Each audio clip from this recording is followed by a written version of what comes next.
Hey, what's up, everyone? Today I wanted to talk to you about when to make the switch from nose breathing to mouth breathing when running. Now, first up, I get that many of you who are coming to this video may not even believe that nose breathing is beneficial. So, before I get to when you should switch over while running, let me talk about nose breathing for a second.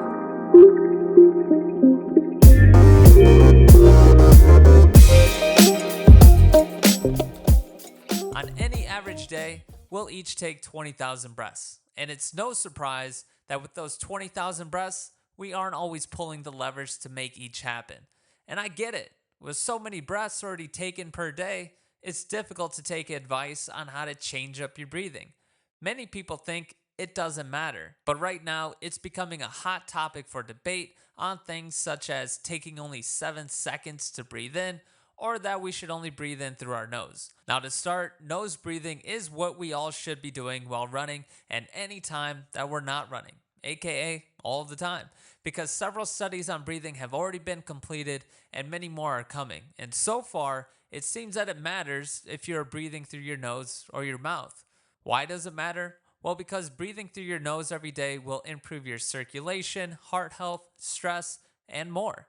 And I'll talk about all the benefits that you can get from nose breathing another day. Today, I just want to talk about your breathing in the context of running. Now, when we go out for a run, we all usually have a few goals. First is, hey, don't die. Second is usually, hey, don't stop until you get back. Then, with our goals, we go out for a run and continue to think that we're about to die and not make it back. Sound familiar? After we do this a few times, we either give up or we try and find ways to achieve our initial goals. Running is a constant mental battle, and your mind is going to give up far before your legs. And one thing that can also trigger your mind to stop is one state of breathing. For example, if you're struggling to catch your breath and you're heaving in and out, it's pretty well understood that you're about to stop. Conversely, if you're running with your head up, mouth closed, and efficiently and calmly taking in breaths through your nose, well, you're more than likely to keep going. Switching to nose breathing when running, especially in the beginning, will force your mouth shut and stop the uncontrolled heaving in and out, which helps keep your mind calm and your body stable. This is an experiential benefit that can be felt after your body adapts to only taking breaths through your nose. Additionally, nose breathing will filter, warm, and regulate the air that enters your body, while mouth breathing takes in lumps of dry, cold air that actually constricts your bronchi, causing EIB, which inhibits shortness of breath, coughing, sore throats, and less endurance. All things no one wants when they're running. And this is from mouth breathing. And it's not a slow drip. This doesn't come about after a few miles. No, you're going to feel these effects just after a few minutes into your run. Many of you right now have been experiencing this and justifying its constant occurrence by thinking that, hey, this is just how it is. But it's not how it has to be. And that's the good news. And for most of us, we'll find trying to make the switch quite challenging.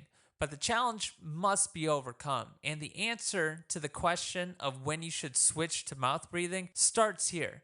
Let's say that maybe you've been running on the treadmill at like an 8.5, and you can do this for several miles. But when you try to breathe through your nose, you find that you freak out and you struggle to breathe, causing you to either stop or begin to breathe through your mouth.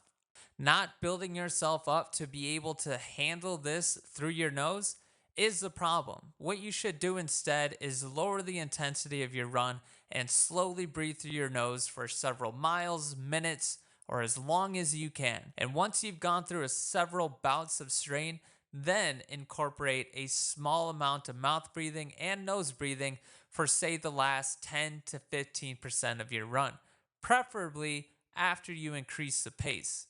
Your body will eventually adapt, and this can take anywhere from 6 weeks to 6 months. So buckle up.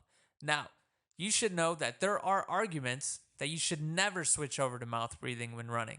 no matter the intensity. You could be sprinting and you should still be breathing through your nose. Look, I think this is a great goal and it is doable, but I think you'll be missing out on some miles and missing out on opportunities to increase your pace and endurance. Because when you first start to breathe through your nose, you might only be able to run at say like a 6 on a treadmill and only make it maybe a mile off of nose breathing alone.